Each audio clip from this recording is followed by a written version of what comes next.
السلام علیکم۔ اسلامی تنخواہ کا معیار گرا کر اسلام کی جڑوں کو کمزور کرنے کا ذمہ دار کون؟ اکابر یا آج کل کے موٹے لوگ؟ سبیر سے ایک سوال۔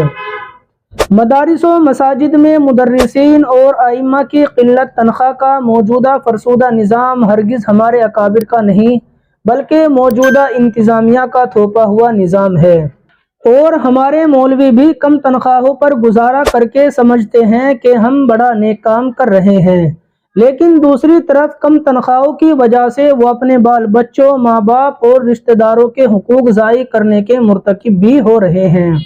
چند ایک مخلصین کے اخلاص کے علاوہ باقی اکثریت مولوی مجبوراً فقر کا شکار ہوتے جا رہے ہیں، اور انتظامیہ انہیں اخلاص کا لولی پوپ دے کر ان کا مسلسل استحصال کرتے جا رہے ہیں۔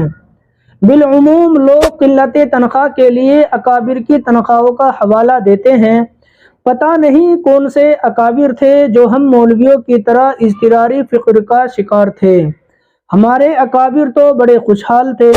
ہاں، جیسا کہ رسول اللہ صلی اللہ علیہ وسلم کی سنت ہے کہ مال غنیمت اور غلاموں کی کثرت کے باوجود فقر اختیار فرماتے۔ اختیاری فقر محمود ہے جبکہ اضطراری فقر مذموم ہے۔ کیا آپ نے نہیں پڑھا کاد الفقر ان یکون کفرا؟ اب میں آپ کے سامنے کچھ حوالے رکھتا ہوں۔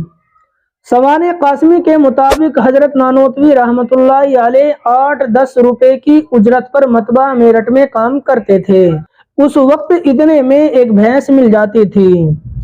اب ایک متوسط بھینس کی قیمت کم و بیش 40 سے 45 ہزار روپے بنتی ہے۔ دجالی فتنہ کے نمایاں خد و خال مصنف حضرت گیلانی رحمۃ اللہ علیہ کے مطابق حضرت شیخ الہند رحمۃ اللہ علیہ کی تنخواہ 75 روپیہ تھی۔ 50 میں ان کا گھر چل جاتا تھا۔ 25 روپے ہر ماہ دارالعلوم کو واپس کر دیتے تھے۔ یہ انتہائی درجے کا خلوص تھا۔ اشرف السوانح کے مطابق حضرت نانوتوی رحمۃ اللہ علیہ کی تنخواہ کانپور سے علیحدگی کے وقت 50 روپے تھی۔ اسی کتاب کے مطابق جب حضرت کی ملکیت 500 روپے کی ہو گئی تو والد ماجد کو لکھ گئے تھے کہ اب مجھ پر حج فرض ہو چکا، یعنی 10 ماہ کی تنخواہ سے حج فرض ہو جایا کرتا تھا۔ حضرت مولانا منظور نعمانی رحمۃ اللہ علیہ کی تنخواہ 250 روپے تھی، اور حج کرنے گئے تو اس کا کل خرچ 1500 روپے آیا تھا۔ کیا یہ تنخواہیں کم ہیں؟ بالکل نہیں۔ اگر بغور دیکھا جائے تو تنخواہوں کے بڑھنے کی جو رفتار ہے، اصل کمی وہاں ہے کہ مہنگائی 30% بڑھتی ہے تو تنخواہ 8-10%۔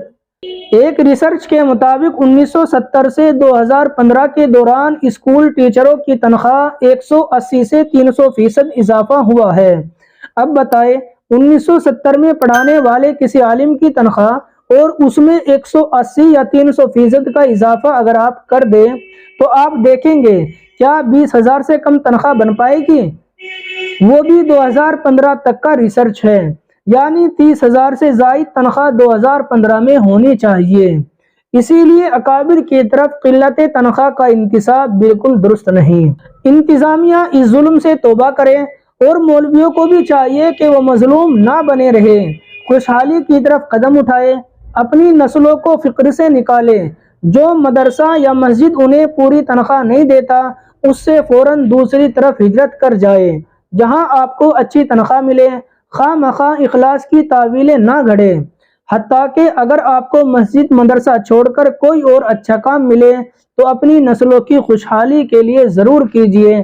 یقین کیجیے اس سے آپ کو کوئی گناہ نہیں ملے گا، لیکن ہاں، دنیا کے چکروں میں جانے سے پہلے ایک عزم ضرور کریں کہ آپ اپنی نماز، روزہ، ایمانداری اور حسن معاملات کو درست رکھیں گے۔ یہ تحریر میری نہیں بلکہ میں نے اس کو صرف ویڈیو کی شکل میں ڈالا ہے۔ اب آپ اس تحریر سے کتنا اتفاق کرتے ہیں؟ اپنی رائے کا اظہار ضرور کریں۔